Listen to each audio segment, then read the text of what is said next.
سروران گرامی، همونجوری که بهتون گفتم خوراکا رو آماده میکنم. سر ساعت 5:30 مالا رو میکنم تو اون یکی سول و آخورا رو تمیز میکنم که الان تمیز کردنش هم نشونتون میدم، برای اینکه آلودگی سنگی چیزی هی اینی که غذای سالم به داماد، غذای تمیز به داماد بدی خیلی موثره توی زاد و ولدشون، توی سه‌قلوزاییشون، دوقلوزاییشون. این کار روزانه دامداری کارش سخته، ولی خب عشق میخواد و درآمدش هم خوبه. خدا رو شکر. سه لا سه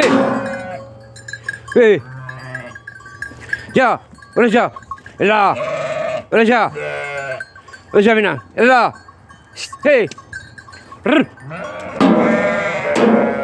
برو جا هی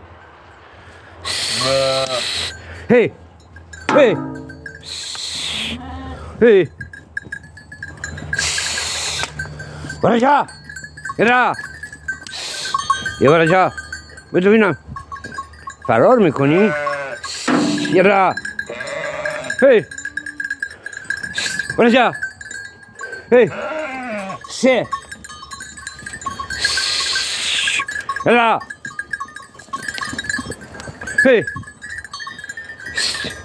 الان مرحله تمیز کردن آخورا رو دونه تمیز میکنم که توش سنگی چیزی نباشه. بعد خوراکو میریزم توش، مالا میان میخورن. اینم آخورا، ببین دونه دونه. لطفا ما رو همراهی کنید عزیزان سروران.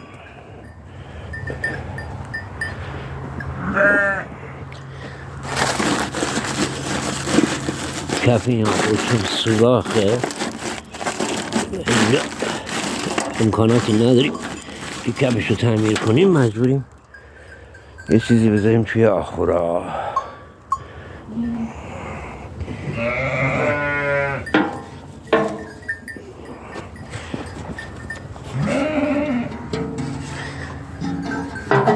این کار روزانه ماست.